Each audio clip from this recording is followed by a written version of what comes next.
Welcome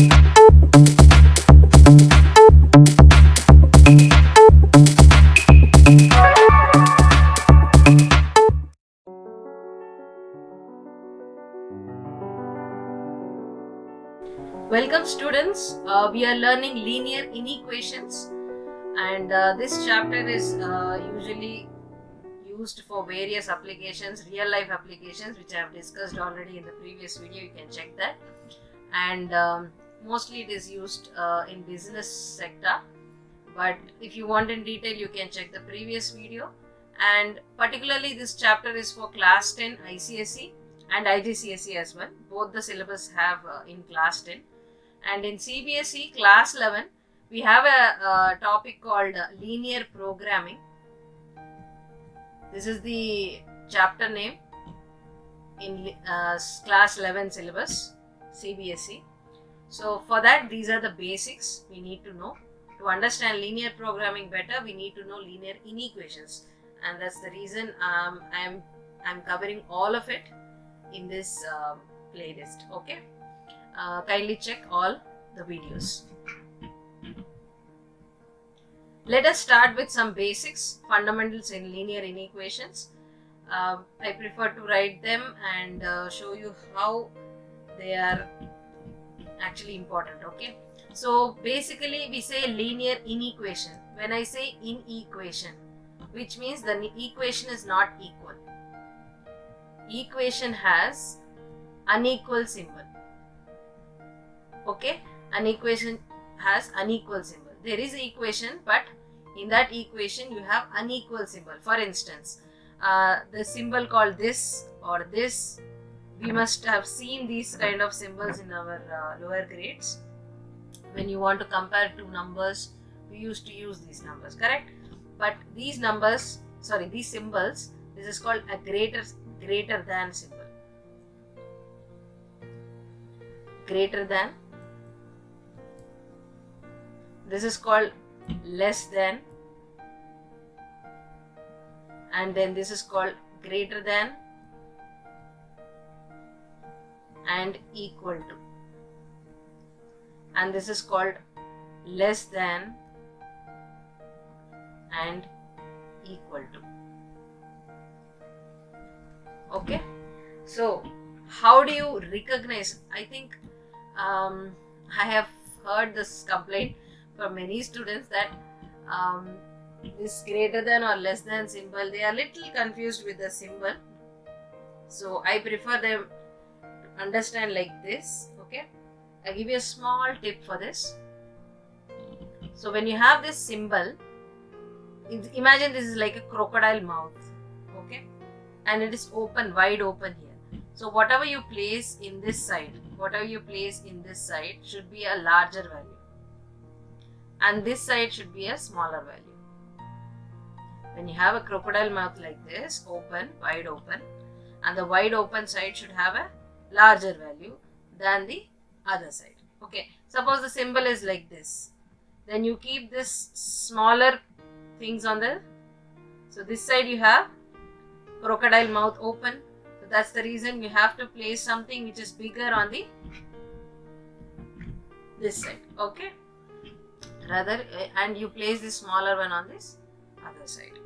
Now what I mean by this is, try to understand this in a different way, because symbol is known to you, only the way you pronounce is what makes you little confused, correct?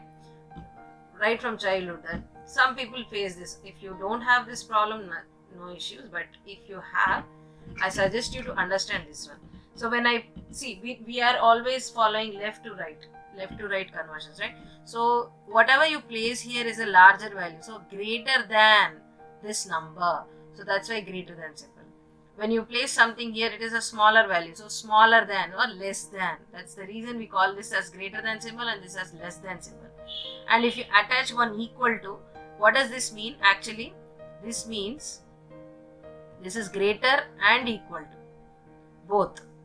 Say for instance, I have a 5 greater than 3. This is one example. Okay, 5 is greater than 3, we understand.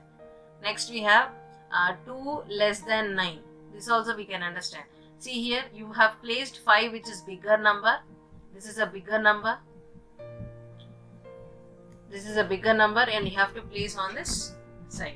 And this is a smaller number. Correct? Now we have 2 here, which is a smaller number. And 9 is here, which is a bigger number. So you can see that if the crocodile mouth is open, and the open side should have a big number. Is it satisfying that? Yes. So yes, we can understand by this. And what about this one? Say, now we have to introduce yourself to not only numbers, you can also use variables like x, y, z, a, b, all these are variables. The letters of in alphabets of English, we are using it as not only of English, sometimes Greek alphabets also we use. So all the alphabets, letters are used in representing a variable for the unknown factor, unknown value. Yes. And then suppose I write x is greater than 10. What I mean by this? So you on the number line, imagine this is 10, this is 9, this is 8, this is 7. Okay. This is 11, 12, 13 and so on. So there are numbers like this. Okay, this side, the other side, both sides. Okay. And then now what I mean here, you have to understand is that if my x is greater than 10, if I say x is greater than 10, all the values which are above 10 can be considered for the x value. For x values, you can consider more than 10. More than 10. Whatever values are more than 10, you can consider. Now see here, more than 10 is 11, 12, 13. I'm teaching this on surface, okay? I'm just considering a normal numbers, whole numbers I can say, or natural numbers. Now if you can get into detail, if I zoom this one a little bit, what do you understand? Imagine this is 10 and this is 11. I'm zooming this part, okay? If I'm zooming this part, you can see that there are various numbers like 10.1, 10.2 and so on, and then 10.9 here. If I still zoom it, I can find 10.001, 10.002 like that. So many numbers between 10 and 11, between 10 and 11 itself you can find infinite numbers. Yes or no? Can I say that? I can find infinite numbers. Yes or no? Yes. So not only between 10 and 11, I mean to say if I have two numbers 2 and 3, they are actually successive. Yes or no? What is the successive number of 2? We say 3. Just simply we learn this on a surface because in childhood or lower grades we understand whole numbers, natural numbers. This is what we deal usually, correct? When it comes to any numbers, that is real number set, we need to understand there are infinite numbers between this 2 and 3 itself. Between this 2 and 3 or between this 10 and 11 itself you can find infinite set of numbers which are decimals. Which can be decimal sometimes, which can be fractions sometimes. Yes or no? So, because anyway fractions can be converted to decimals, or I can say rational numbers. Yes? So many numbers, I can simply say that there are infinite numbers between 2 and 3. Right? So, when I say x is greater than 10, and I need to mention x belongs to what? Whether it is real numbers, whether it is whole numbers, whether it is natural numbers, whether it is integers, we have to mention which set it belongs to. So, when I say simply x belongs to, say natural numbers. Natural numbers set is from 1 to infinity. So, after 10 in natural numbers, after 10, next number is 11 only. There is no intermediate numbers.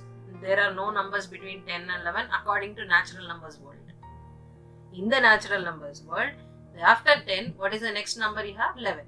So, greater than 10 if I consider, only 11, 12, 13 and so on till infinity, whatever numbers are there, you can consider to be the x values. This is the meaning of it. Okay. Let's see the next portion in the next video.